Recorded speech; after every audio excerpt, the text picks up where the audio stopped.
ज्यादा फिक्र नहीं है, घर में इतना भरा है कि अगली फसल आएगी तब तक हमारे खाने की कोई चिंता। और अब तो सरकार व्यवस्था करती है, तुम्हें थोड़ा बहुत भूख प्यास लगे तो वो भी दे देती है, तुम भी खाओ। लेकिन ये आप लोगों के लिए नहीं है, ये सरकारी खाना आप लोगों के लिए नहीं है। खूब सुन लीजिए कान खोल के, संत मत में मुफ्त से बहुत दूर रहना पड़ता है। संत मत में तो जहां मेहनत, ईमानदारी, खून और पसीना नहीं है, वो समझ लीजिए जैसे ही अंदर जाएगा और अपना असर दिखाएगा। अरे उसको तो छोड़ो, तुम मुफ्त की संगत करने लग जाओ, मुफ्त के लोगों के पास बैठने लग जाओ, जो मुफ्त में सलाह देते हैं उनके पास, तो आप समझ लीजिए तुम्हारा सब कुछ खराब कर देंगे वो।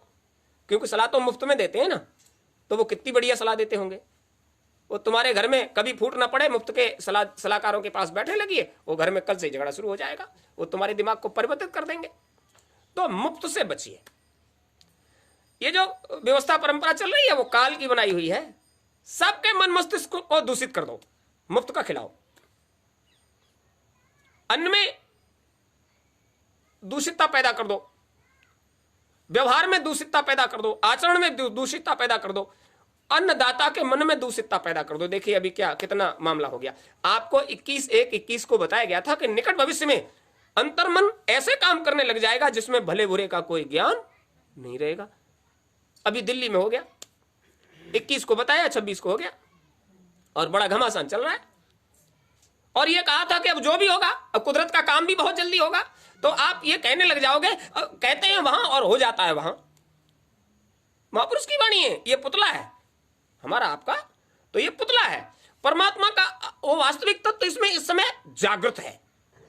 तो इस समय आप जो भी चिंतन करोगे, जो भी अभिभाषण करोगे, वो परमात्मा तत्व से संलिप्त होगा। वो उनको वही बात बतानी होगी जिसको जागे हुए जीवों के आगे रखना है।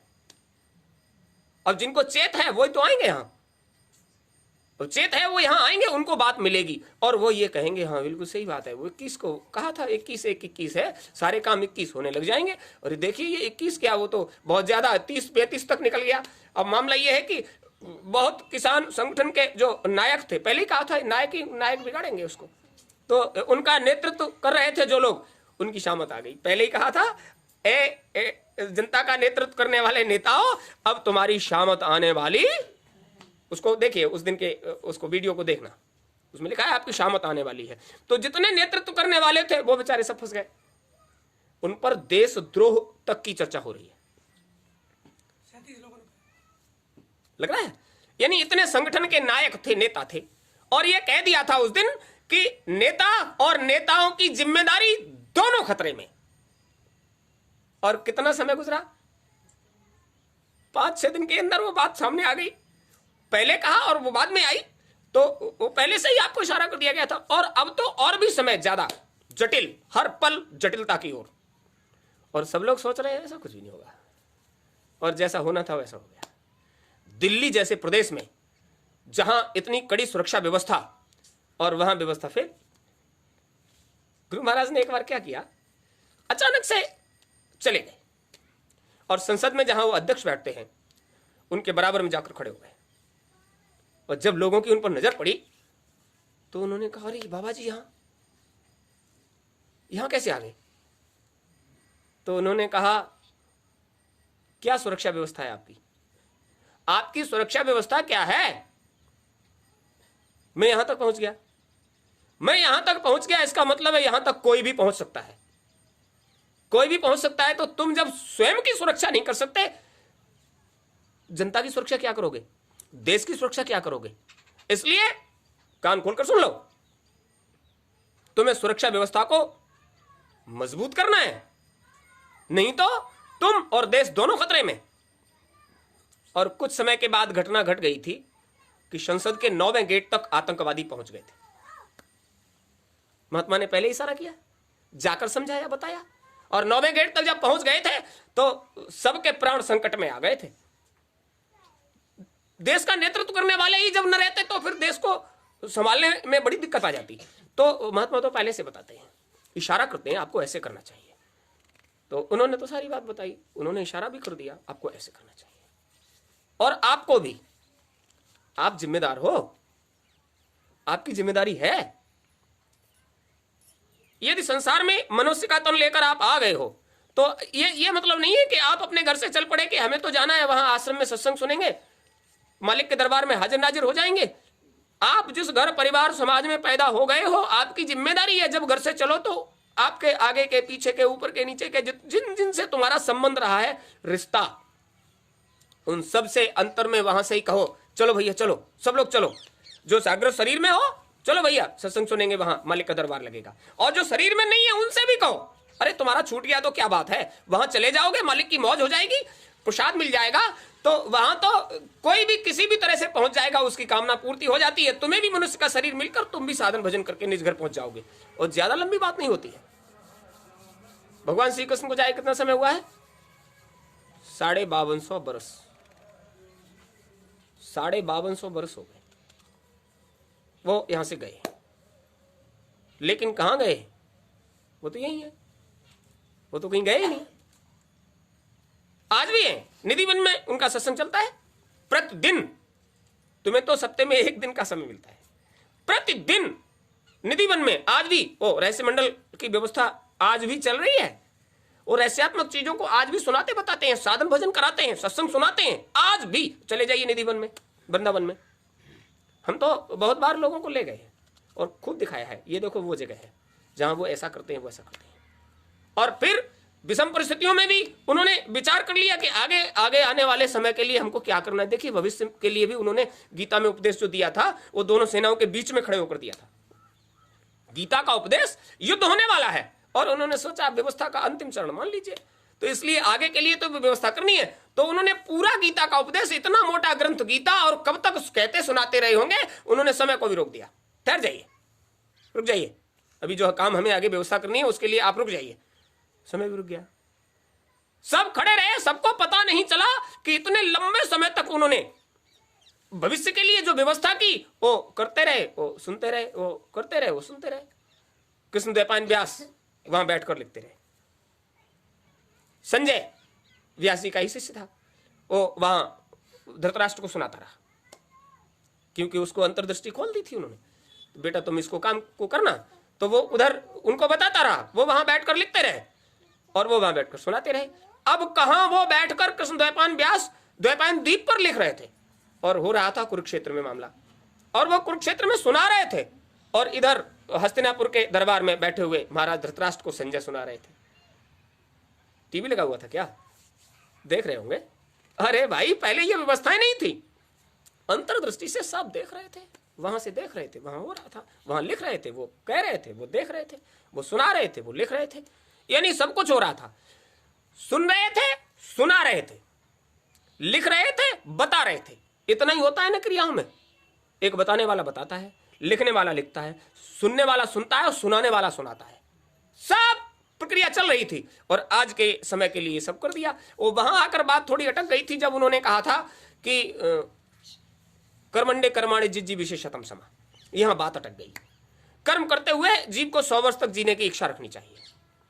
जितना समय उस द्वापर में शरीर को, स्थूल शरीर को था, उतना समय तो कलयुग में लिंग शरीर को है, भूत प्रेत की योनि को।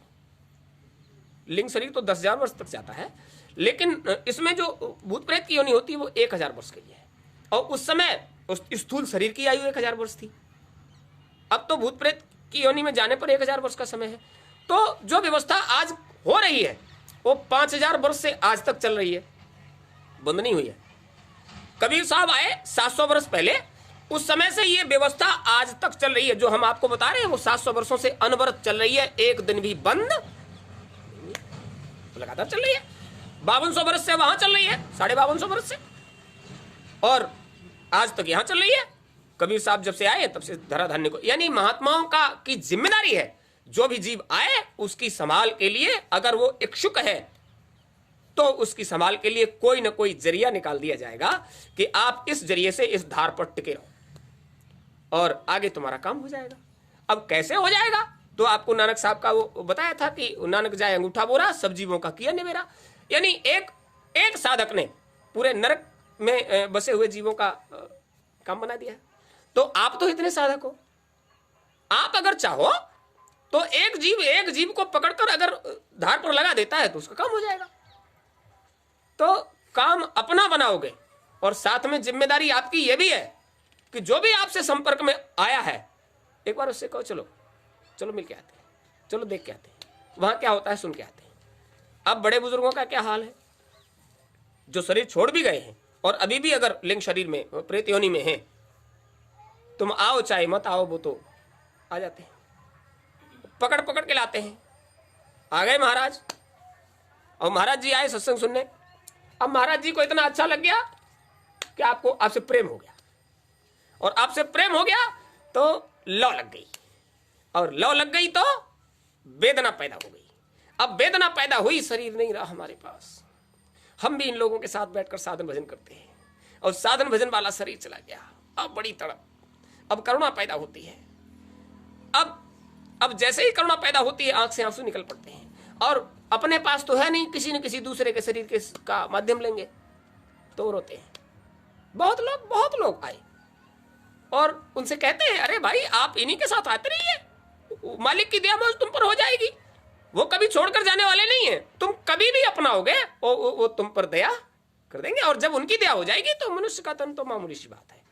जब वो ये कहते हैं कि पंछी भी मुड़ेर पर बैठकर उड़ जाएगा, उसको भी मनुष्य का शरीर मिल जाएगा, तो तुम पंछी नहीं, तुम लिंग शरीर में प्रेतात्मा हो तो क्या हो गया, तुम्हारा भी काम हो जाएगा। वो स्वामी जी महाराज की बात बताई थी कि वो प्रेत जो पीपल के वृक्ष पर रहता था, उसने कहा कि आपके आने के बाद हमको बहुत आनंद है, हमको कोई कष्ट नहीं है, तो कोई भी आ जाओ, उसकी मौज हो जाती है, उसकी संभाल हो जाती है। हाँ इतना है कि महात्मा चमत्कार नहीं करते, महात्मा लोग चमत्कार करते ही नहीं है, महात्मा लोग चमत्कार से दूर रहना चाहते हैं। लेकिन जो बाजीगर है ना, संसार में बाजीगर लोग भी हैं, वो कुछ न कुछ चमत्कार दिखाने वाले हैं। एक रोज की बात है, वहां घुसते ही राजेंद्र बाबा की चौपाल पर बैठे थे, पहले एक बाबा जी आ गए, वहां घेर में आकर बैठ गए। तो उन्होंने कहा कि तुम्हारे पास 1 रुपया हो तो निकाल कर हाथ में पकड़ लीजिए। तो वहां 2-4 लोग थे, बोले हम पर भी है, हम पर भी है। पहले 1-2 रुपए की भी कीमत थी, तो उन्होंने कहा इसको मुट्ठी में बांध लीजिए, ऐसे ऐसे मुट्ठी में बांध लीजिए, और मुट्ठी बांधे रहिए, सामने खड़े रहिए। तो रुपया इतना गर्म हो गया कि उन लोगों को हाथ में रखना, तुम्हारा ही रुपया तुम्ही ने निकाला और मुट्ठी तुम्ही ने बांधी, किसी दूसरे ने छुआ नहीं। वो रुपया इतना गर्म हो गया कि लोग कह रहे थे कि हाथ जल रहा है, और जब उन्होंने उसको ऐसे करके निकाला तो जो पकड़े वो ये कहे ये तो बहुत गर्म है। बाजीगर, उन्होंने कहा इसमें जो विभूति है इसको रखिए, ये तुम्हारे काम आएगी। वो कुछ नहीं आता है, वो तो तांत्रिक है, उसने कुछ कर दिया। तो लोग प्रभावित हो गए, अरे बहुत बढ़िया महात्मा। तो उन्होंने दिखाया कि हमारे 3री बार दांत निकल आए। अब और ज्यादा प्रभावित हो गए लोग, अरे बहुत बड़े बूढ़े हैं, बहुत बड़े बूढ़े। अच्छा इससे क्या हो जाएगा, इससे कुछ होने वाला है? कुछ भी होने वाला नहीं।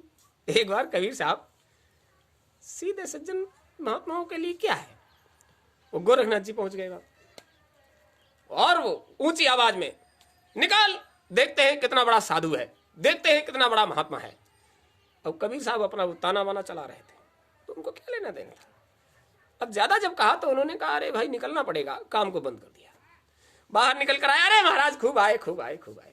तो महात्मा का तो मामला ही है, बड़े आओ आदर से उनको लिया, बहुत बढ़िया से खूब आए भैया, बहुत अच्छे से आए, आ जाइए। तो आगे तरेर कर कहा ऐसे नहीं आ जाएंगे, सुनते हैं तू बहुत बड़ा महात्मा है। अरे भाई किसने सुना दिया, बड़े महात्मा होते तो गाड़ा बुनते हमको क्या जरूरत थी गाड़ा बुनने की, बड़े महात्मा कहाँ हैं, छोटे महात्मा हैं, छोटे हैं तो महात्मा गाड़ा बुनते हैं और लोगों का तन ढकने की व्यवस्था करते हैं। हम तो बहुत छोटे से हैं, छोटा सा नहीं है। बुला अपनी संगत को, आज तेरी मेरी हो जाएगी। बोले भाई हम तो बुलाते नहीं है, संगत का आने का समय होता है तो वो अपने आप ही आ जाती है, और जब संगत आ जाती है तो हम अपना काम छोड़ देते हैं, हम उनकी सेवा करने लग जाते हैं। हमारा काम सेवादारी का है तो हम तो करते हैं। अरे नहीं आज हो जाएगी तेरी मेरी। एक ने सुना, 2 ने सुना, 4 ने सुना, वो बात अफवाह फैल गई चारों तरफ। अरे गोरखनाथ जी आज कबीर साहब के सामने खड़े हो गए, अब तो कुछ होने वाला है। और 1, 2, 4 के कान में पहुंचते पहुंचते मेला लग गया। उन्होंने कहा हुजूर भीड़ यहां ज्यादा हो रही है, चलो उधर मैदान में चलते हैं। लोगों ने कहा अब कुश्ती होगी, अब तो होगी मैदान में। कबीर साहब ने कह दिया इधर भीड़ ज्यादा हो गई, दिक्कत हो रही, चलो मैदान में चलते हैं। तो लोगों ने कहा आज हो जाएगी एक पे एक, आज देखते हैं कौन सा बड़ा महात्मा। अब महात्माओं को क्या है, वो सरल स्वभाव के होते हैं। उन्होंने कहा हुजूर हम तो ये चाह रहे थे कि आप आ ही गए हो तो थोड़ा आपकी सेवा स्वागत हो जाता, अरे कुछ जलपान हो जाता, बाद में होगा, आज तेरी मेरी हो जाएगी। लोगों ने कहा गोरखनाथ जी बहुत पहुंचे हुए महात्मा है, आज कुछ हो जाएगा। अब कबीर साहब हाथ ही जोड़े, आप इतने बड़े महात्मा, और मैं तो भाई गाड़ा बुनता हूं, लोगों का तन ढकता हूं, मेरे पास ये सब क्या है? उन्होंने कहा आज देखते हैं तेरे पास कितनी शक्तियां हैं। बोले हुजूर इतनी शक्ति है कि सुबह से शाम तक बैठकर गाड़ा बुनते हैं, थोड़ा बहुत समय लगता है संगत की सेवा कर देते हैं, बस पढ़ के सो जाते हैं, इससे ज्यादा शक्ति नहीं है हमें। अरे नहीं, तेरी बहुत शौहरत सुनी है, अब बोलिए अब क्या करोगे? गुरु महाराज ने कहा झगड़ा दरवाजे पर चलकर आएगा, तुम लड़ना नहीं। और वहां तो कबीर साहब के दरवाजे पर पहुंच गया और वो बार बार कहते हैं आज देखते हैं तुझमें कितनी शक्ति है। अब वो बार बार कहते हैं भाई हमें शक्ति वक्ति कहां से आई?